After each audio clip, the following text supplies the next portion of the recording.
Dans les archives photographiques de la Bibliothèque nationale, au sous-sol, où l'on conserve les fonds anciens et les tirages des premières décennies du XXe siècle, un archiviste nommé Étienne Delmas fit en 1937 une découverte, qui au départ ne lui sembla qu'une coïncidence étrange.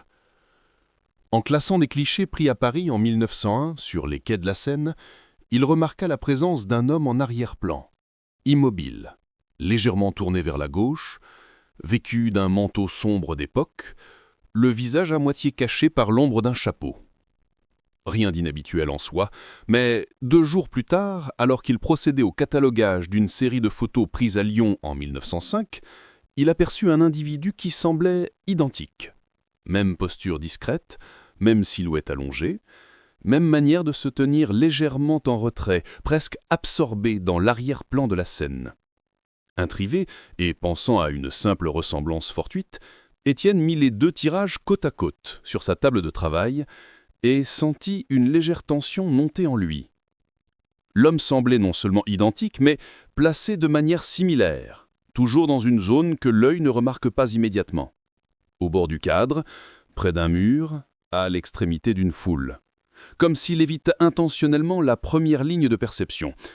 Il nota ce détail sur un feuillet, puis continua son travail, mais son esprit restait agité par cette coïncidence. Quelques jours plus tard, en traitant des photos prises à Marseille en 1912 lors d'un départ de navire, il retrouva cette même silhouette, plus lointaine cette fois, à peine perceptible dans la profondeur du port, mais son manteau long et son port de tête si particulier ne laissaient aucun doute. Étienne sentit une vague sensation de malaise, non pas de peur, mais un trouble mystérieux, comme lorsqu'une anomalie subtile vient perturber un ensemble que l'on croyait cohérent. Il commença alors à vérifier méthodiquement d'autres collections, remontant des dizaines de boîtes, ouvrant des classeurs poussiéreux, parcourant les tirages à la loupe. Et chaque semaine, il tombait sur un nouveau cliché où ce même homme apparaissait sans jamais attirer l'attention de ceux qui avaient catalogué les documents avant lui. Ce qui troublait Étienne Mahantage, ce fut la diversité des lieux et des circonstances. L'homme apparaissait tantôt dans un parc de Bordeaux en 1910, tantôt à Bruxelles en 1913 sur une scène de rue anodine, puis dans un marché de Toulouse en 1908. Toujours à l'arrière-plan, intégré dans l'environnement comme s'il en faisait naturellement partie. Il n'était jamais au centre d'un événement, jamais en interaction avec qui que ce soit, jamais en mouvement visible.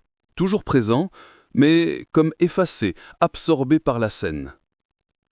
Étienne commença à prendre des notes plus précises, dressant une liste des années, des villes, des positions dans le cadre, notant aussi que l'homme ne semblait jamais vieillir. Son visage, lorsqu'il apparaissait en légère lumière, conservait les mêmes traits, la même forme d'ombre sous le chapeau, comme s'il n'en avait aucune prise sur lui. En étudiant plus attentivement les tirages, l'archiviste remarqua autre chose. Sur certains clichés, le contour de l'homme semblait légèrement moins net que celui des autres personnes, comme si la mise au point ne s'appliquait pas de la même manière à sa silhouette. Sur d'autres, sa présence semblait si discrète que l'on pouvait presque passer devant sans le remarquer, à moins de savoir exactement où regarder. Cela donna à Étienne l'impression étrange que l'homme n'était pas véritablement intégré à la scène, mais superposé, sans pour autant rompre l'harmonie générale de l'image.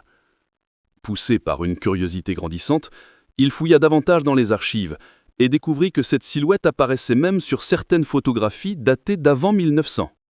Un tirage de 1894 pris lors d'une foire en Alsace montrait un homme semblable, de dos cette fois, mais reconnaissable à la coupe du manteau et à la posture légèrement inclinée vers la droite. Un autre, de 1897, pris à Genève, révélait la même silhouette floue, presque perdue dans la foule.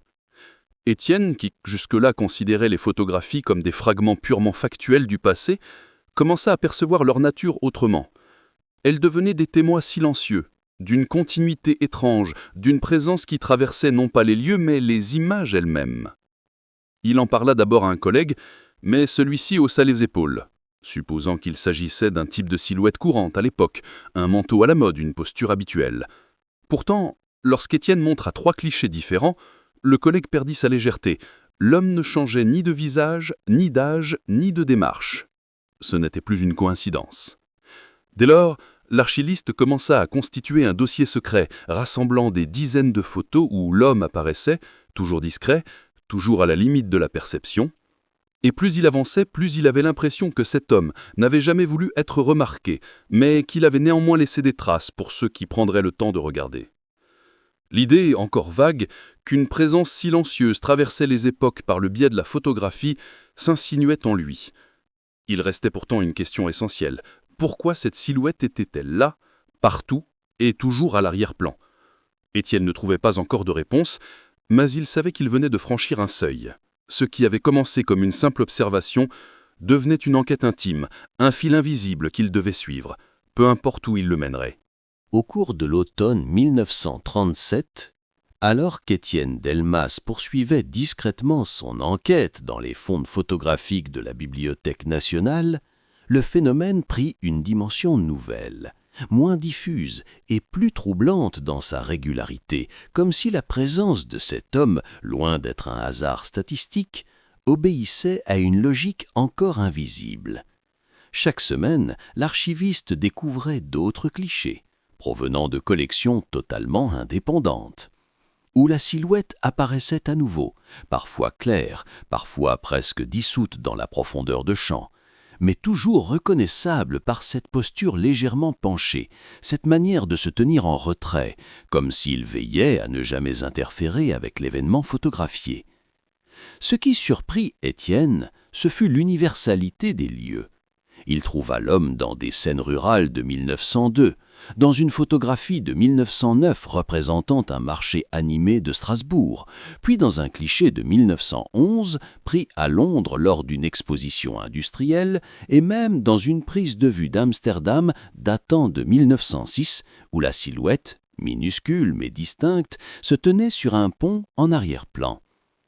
Cette omniprésence géographique rendait l'ensemble d'autant plus énigmatique, car aucun individu de l'époque n'aurait pu voyager autant en restant si discret et en se retrouvant de manière constante dans le champ de photographes différents venus d'horizons divers. Plus Étienne avançait, plus il prenait conscience que le phénomène ne relevait pas de l'anecdote, mais d'un motif répétitif qui se tissait à travers des décennies d'images. Il commença alors à établir une chronologie précise, répertoriant chaque apparition par année, par lieu, par contexte, notant aussi la position de l'homme dans le cadre. Presque toujours à gauche ou à droite, rarement au centre, souvent placé près d'un élément architectural.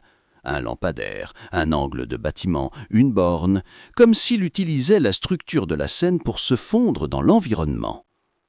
Dans plusieurs clichés, Étienne remarqua que l'homme semblait partiellement masqué par un objet ou une personne, ce qui accentuait l'impression qu'il évitait la confrontation directe avec l'objectif. Cependant, un détail nouveau apparut dans certaines séries. La silhouette semblait parfois légèrement décalée par rapport au mouvement général de la foule, non pas en contradiction avec elle, mais comme si sa présence obéissait à un rythme différent. Dans un cliché de 1910 pris à Rouen, l'homme se tenait sur un quai où tout le monde regardait un bateau entrant au port, sauf lui, tourné vers un angle opposé, dans une attitude d'écoute presque méditative. Dans une autre photo, prise à Bruxelles en 1914, tandis que des passants marchaient rapidement, la silhouette apparaissait immobile, parfaitement alignée avec le bord du cadre, comme si le temps ne l'affectait pas de la même manière. Étienne, en examinant ces images à la loupe, sentit naître en lui une intuition nouvelle. L'homme ne participait jamais à la scène, il l'assistait.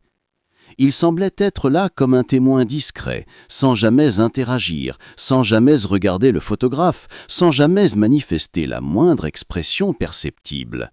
Cette neutralité absolue accentuait encore le mystère. Un après-midi de novembre, alors qu'il étudiait un lot de photographies prises dans une gare parisienne en 1923, Étienne fit une découverte qui le laissa assis de longues minutes sans pouvoir détourner les yeux. Dans 3 clichés consécutifs, pris à quelques secondes d'intervalle par un photographe amateur, la foule se déplaçait légèrement, mais la silhouette, elle, restait exactement au même endroit, dans la même posture, sans variation de position. Or, selon l'analyse du décor, les personnes autour de lui avaient bougé et la structure du groupe avait changé, ce qui aurait dû entraîner un déplacement naturel de toute personne se trouvant là. Pourtant, l'homme demeurait parfaitement fixe, comme si les secondes entre les déclenchements n'avaient aucune prise sur lui. Cette immobilité saisissante produisit chez l'archiviste une sensation difficile à définir. Non pas un malaise, mais une impression d'anomalie temporelle, comme si la silhouette n'occupait pas tout à fait le même plan de réalité que le reste de la scène. Il chercha une explication technique, un défaut d'exposition, une ombre mal interprétée, mais aucune hypothèse ne résistait à l'examen. À ce moment-là, la question devint plus pressante. S'il ne s'agissait pas d'un individu voyageant énormément, s'il ne s'agissait pas non plus d'un artefact technique, alors quelle logique pouvait expliquer une présence aussi constante et aussi discrète dans tant d'images ? Étienne entreprit alors de consulter d'autres fonds photographiques, cette fois au musée Cornavet, puis à la bibliothèque d'Arléans et même auprès de particuliers collectionnant des clichés anciens. Partout le phénomène se répétait.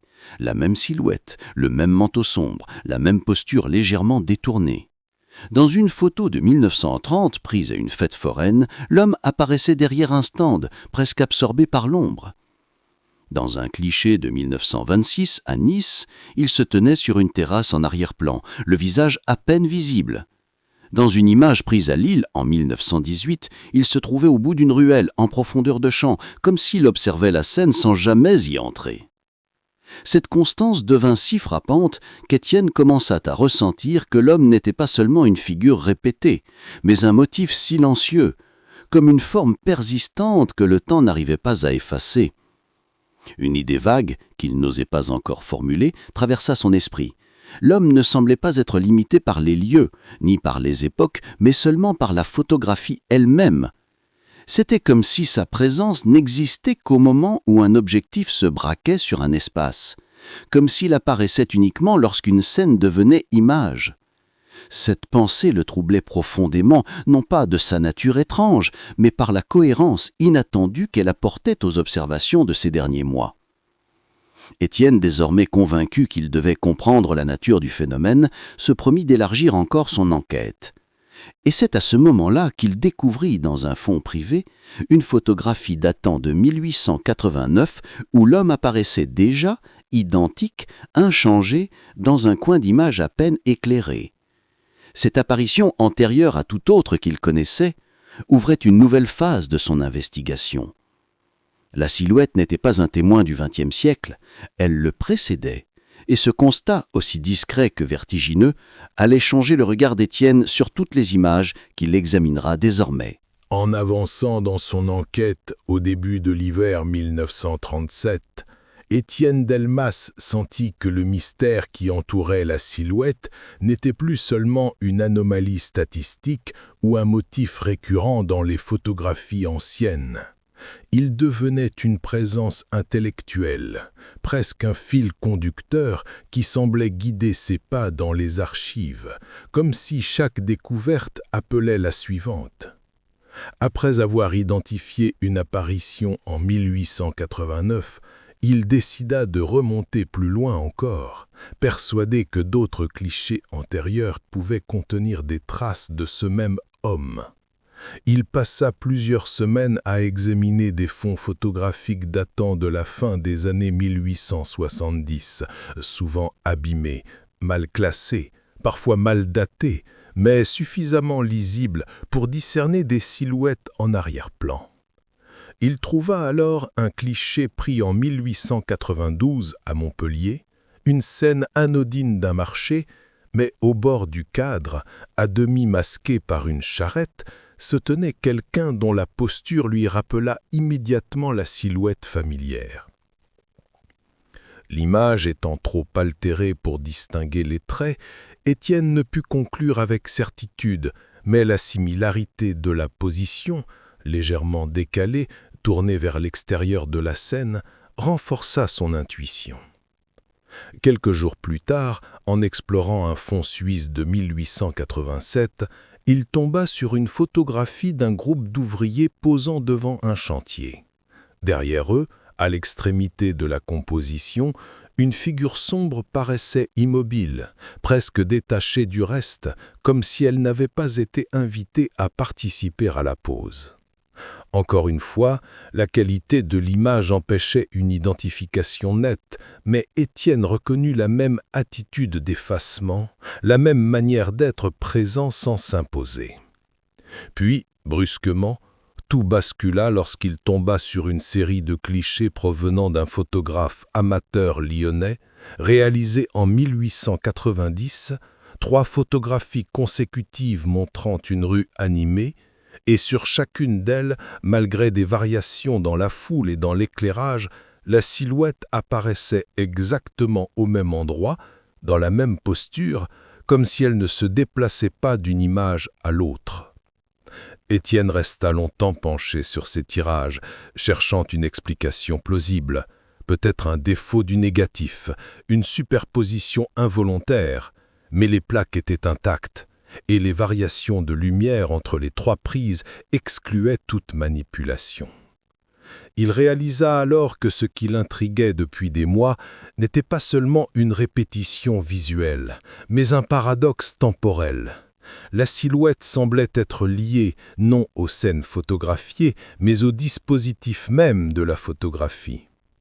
Dans un cahier, il nota pour la première fois une hypothèse qu'il n'avait jamais osé formuler auparavant. Cet homme n'est peut-être pas dans les lieux où les photos ont été prises, il est dans la manière dont les photos saisissent le monde.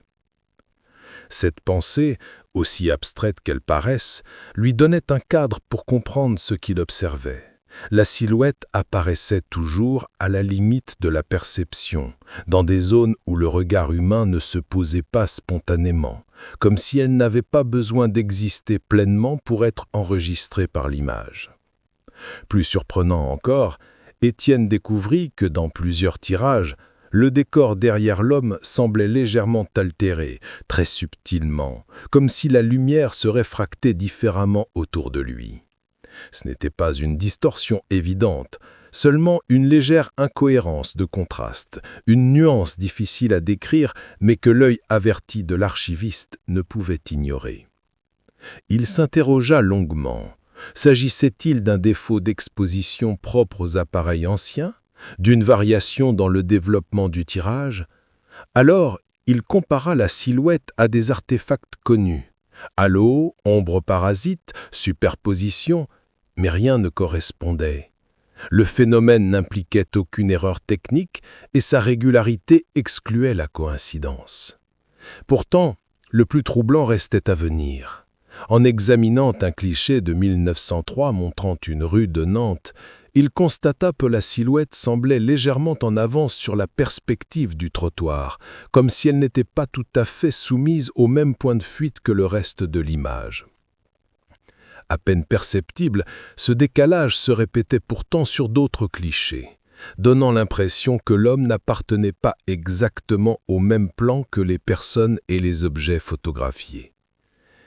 Étienne écrivit dans son carnet « Il est dans l'image, mais pas dans l'espace qu'elle représente ». Cette illustration le marqua profondément.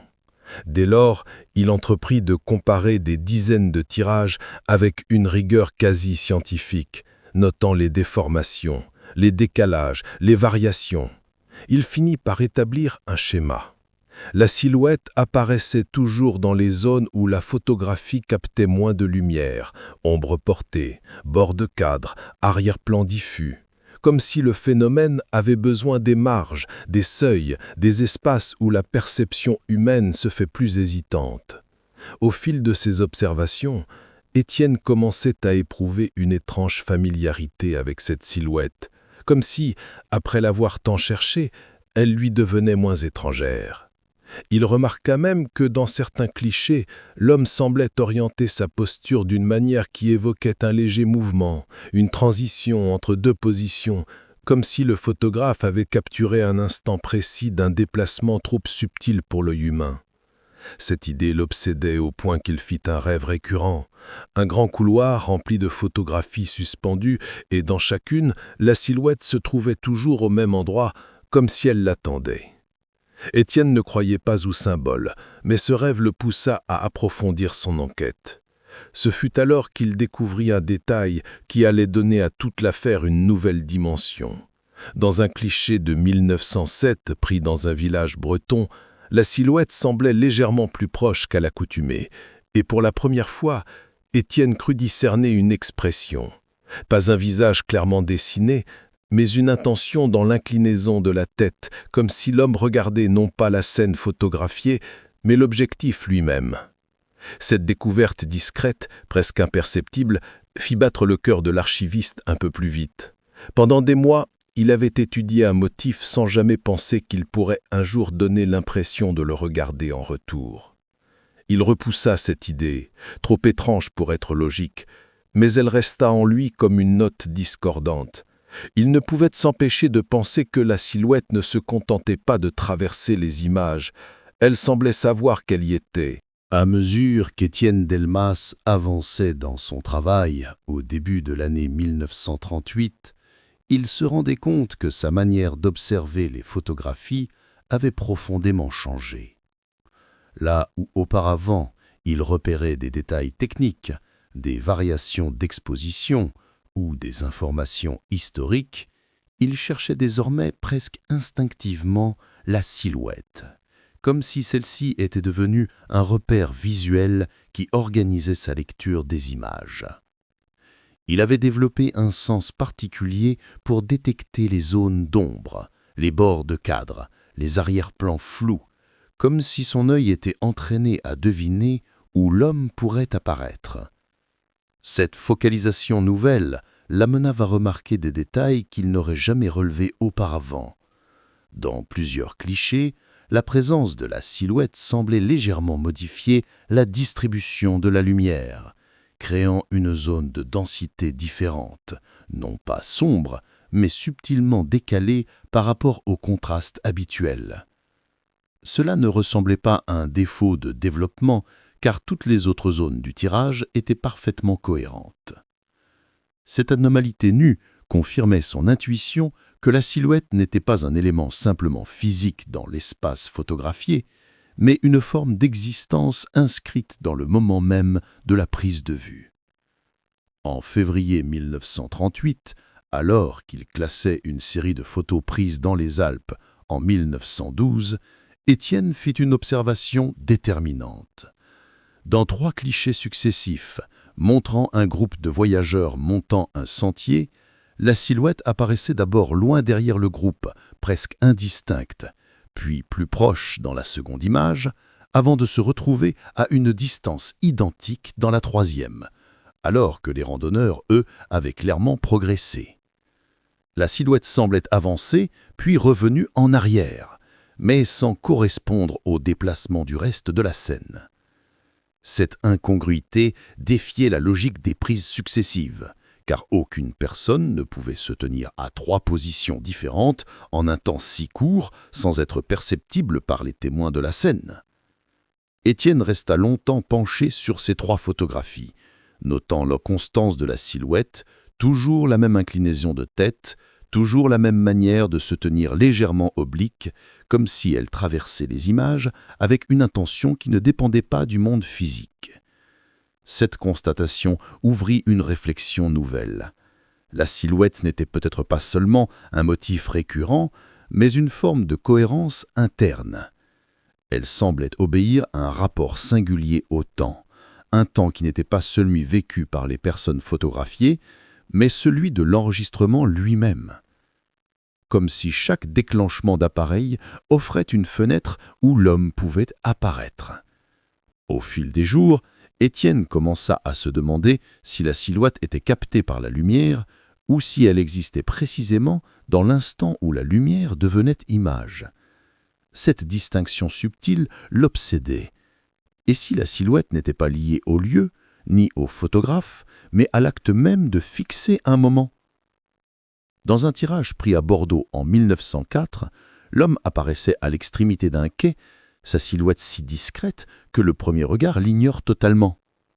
Cependant, en agrandissant l'image, Étienne vit que la silhouette se trouvait exactement à l'intersection de 2 lignes de perspective, comme si elle avait été placée là pour se confondre naturellement avec la géométrie du décor. Le même phénomène se reproduisit dans une photographie de 1929, prise à Rome. L'homme se tenait dans un angle d'ombre projeté par une colonne, parfaitement intégrée à la structure lumineuse de la scène. Tant et si bien que sa présence paraissait presque logique, même si elle ne l'était pas. Ce degré d'intégration éveilla chez l'archiviste une sensation étrange. La silhouette ne semblait pas ajouter quelque chose à l'image, mais s'y insérer comme si elle y avait toujours appartenu, comme si les photographies sans elle étaient incomplètes. Un soir de mars, alors qu'il restait seul dans la salle de consultation, entouré de piles de clichés, Étienne éprouva une impression plus forte encore.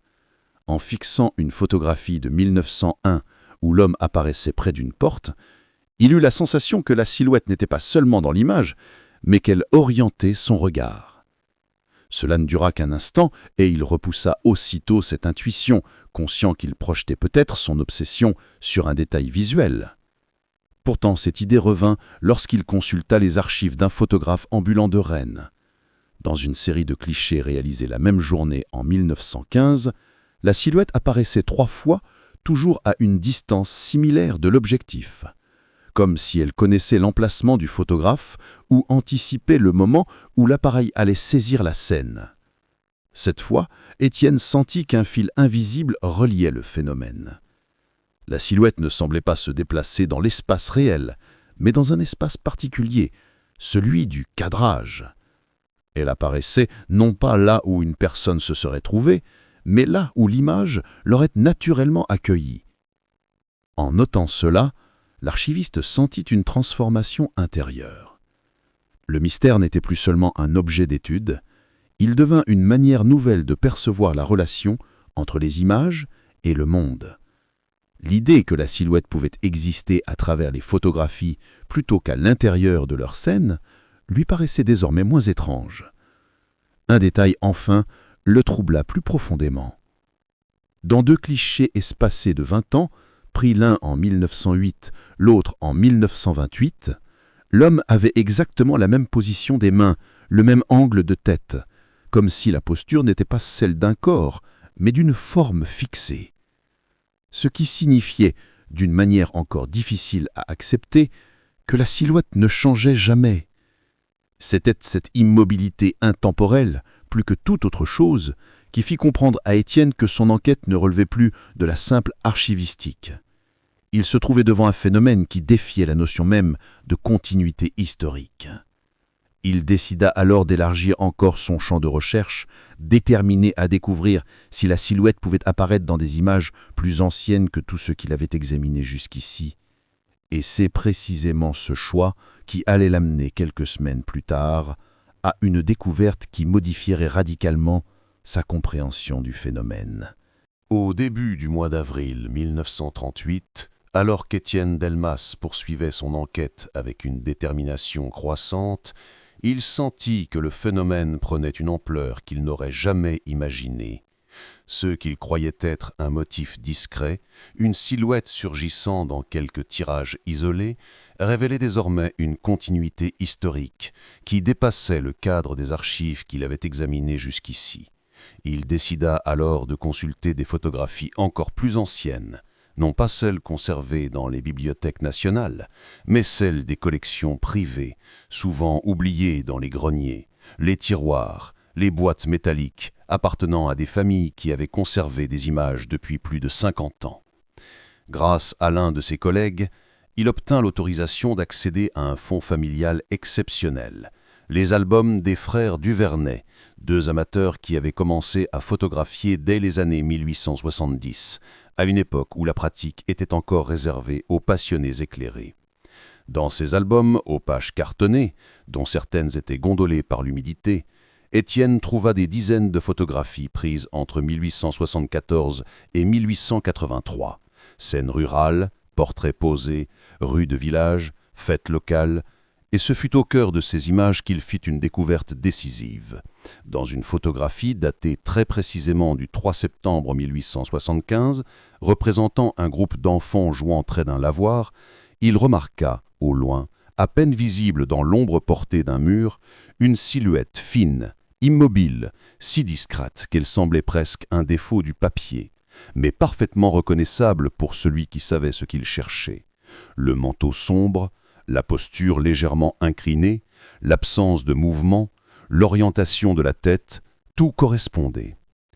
Étienne sentit une vibration intérieure, un mélange d'émergement et d'inquiétude tranquille. Si la silhouette apparaissait dès 1875, cela signifiait qu'elle précédait l'essor de la photographie populaire. Il continua à explorer l'album et trouva une autre image, datée de 1878, montrant un pont de campagne. Dans l'ombre portée de l'arche, une silhouette se tenait, encore une fois trop lointaine pour être nette, mais suffisamment caractéristique pour que l'archiviste n'ait aucun doute. Ce qui troubla Étienne davantage, ce fut une observation qu'il nota presque machinalement. Dans toutes les photographies où la silhouette apparaissait, elle semblait toujours tournée d'un quart de profil, jamais complètement de face, jamais complètement de dos, comme si la posture était conçue pour offrir le minimum d'informations possible tout en étant perceptible par l'objectif. En analysant cette constance, Étienne comprit une chose nouvelle. La silhouette n'était pas simplement un individu photographié. Sa manière d'occuper l'espace visuel ne ressemblait pas à celle d'une personne ordinaire, mais à celle d'un motif conçu pour se dissimuler dans les marges de la perception. Cette idée, encore floue, devint plus précise lorsqu'il examina un tirage de 1881 représentant une rue commerçante. Au bord de l'image, à demi dissimulé derrière une enseigne, l'homme semblait regarder non pas la scène, mais l'axe même du cadrage, comme s'il se plaçait intentionnellement dans une zone où la perspective se rétractait. Étienne, stupéfait, écrivit dans son carnet « Il semble se tenir là où l'image se forme ». Cette phrase, aussi étrange soit-elle, devint le pivot de sa réflexion. L'archiviste commença à considérer que la silhouette n'était pas simplement un individu photographié. Sa manière d'occuper l'espace visuel ne ressemblait pas à celle d'une personne ordinaire, mais à celle d'un motif conçu pour se dissimuler dans les marges de la perception. Cette idée, encore floue, devint plus précise lorsqu'il examina un tirage de 1881 représentant une rue commerçante. Au bord de l'image, à demi dissimulé derrière une enseigne, l'homme semblait regarder non pas la scène, mais l'axe même du cadrage, comme s'il se plaçait intentionnellement dans une zone où la perspective se rétractait. Étienne, stupéfait, écrivit dans son carnet « Il semble se tenir là où l'image se forme ». Cette phrase, aussi étrange soit-elle, devint le pivot de sa réflexion. L'archiviste commença à considérer que la silhouette n'était pas simplement un être humain apparaissant dans des lieux différents, mais quelque chose lié à la structure de l'image elle-même. Une présence qui choisissait les zones où la photographie était moins nette, moins stable, comme si elle se glissait dans les imperfections de la perception. En poursuivant son examen des albums du Vernet, il fit une découverte encore plus troublante, dans un cliché de 1880 représentant une fête de village. L'homme apparaissait sur le côté gauche du cadre, comme d'habitude. Mais en agrandissant l'image, Étienne remarqua que la ligne du mur derrière lui semblait légèrement déformée, comme si la présence de la silhouette modifiait imperceptiblement la perspective locale, créant une anomalie visuelle si fine qu'on ne pouvait la détecter qu'en comparant plusieurs zones du tirage. Ce phénomène, qu'il appela microdistorsion, se reproduisait dans plusieurs images. Il consigna alors une hypothèse plus audacieuse. La silhouette ne se superpose pas au monde photographié. Elle occupe un interstice dans la capture même du réel.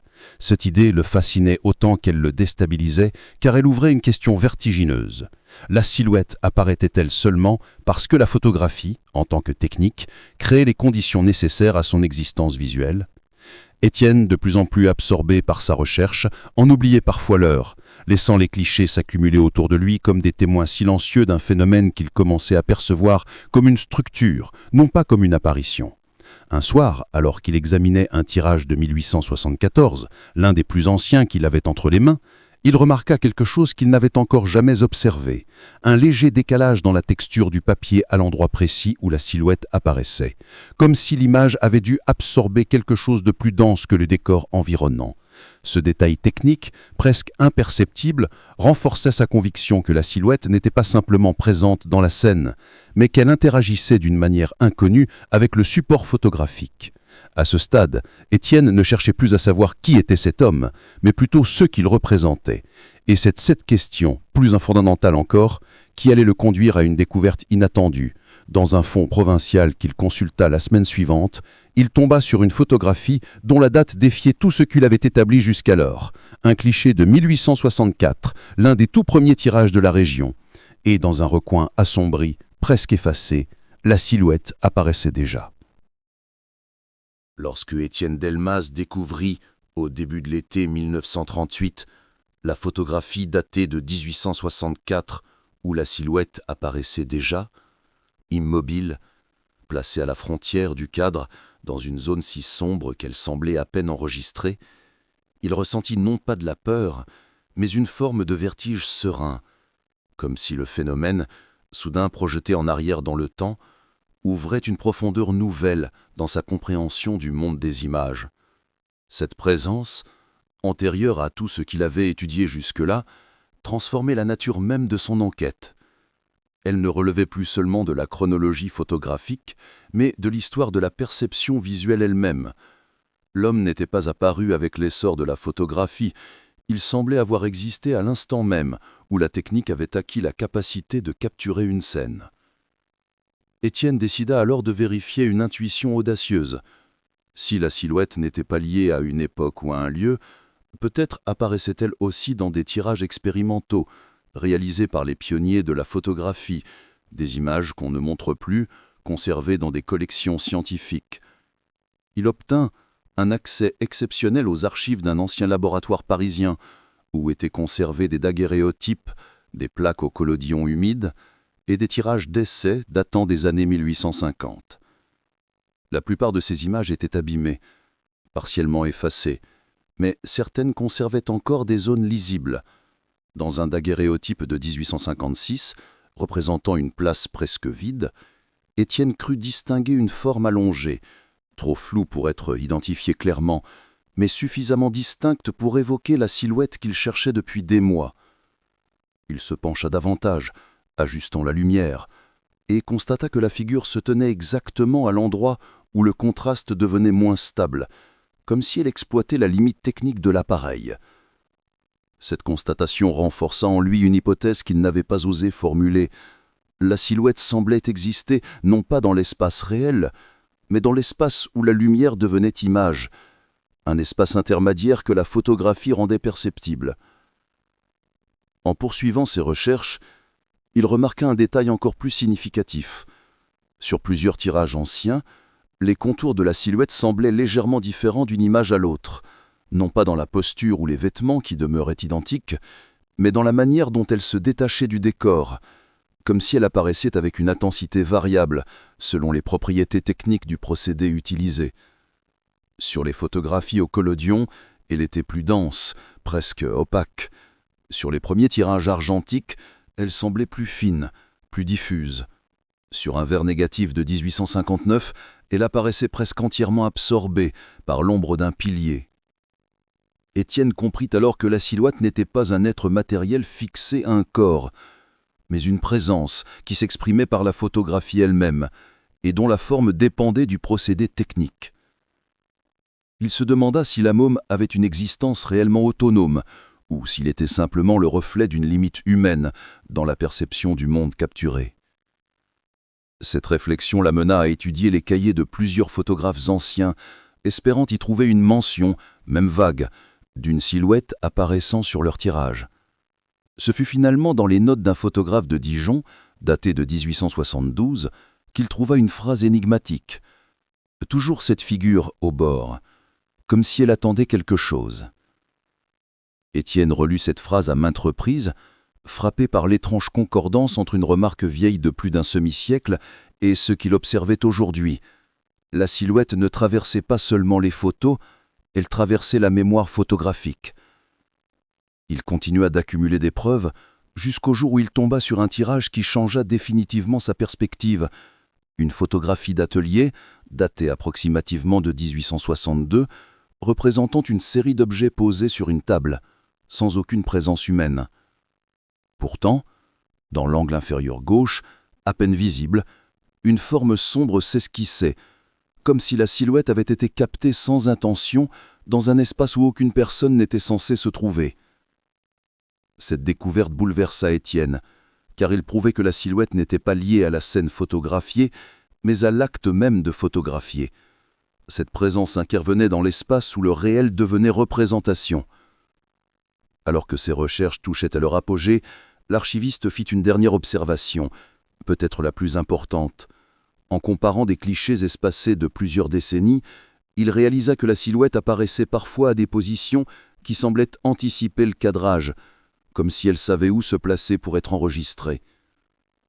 Ce comportement suggérait une forme de conscience, non pas au sens humain, mais dans le sens d'une attention, d'une orientation.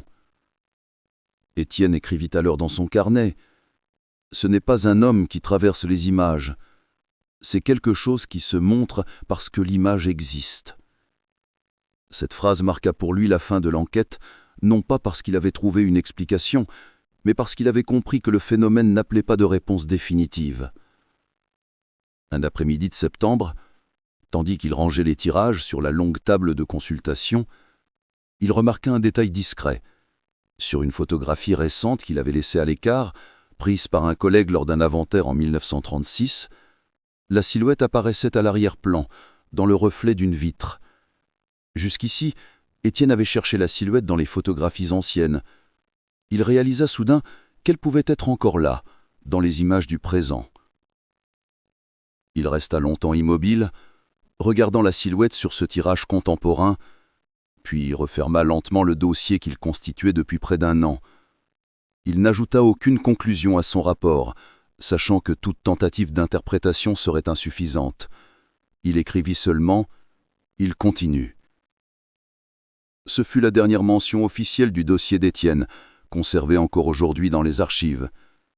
Quant à la silhouette, on raconte que certains archivistes, en étudiant des photographies modernes, croient parfois discerner, dans un coin obscur ou un reflet discret, la trace d'une présence qui semble attendre, non pas d'être vue, mais simplement d'être enregistrée.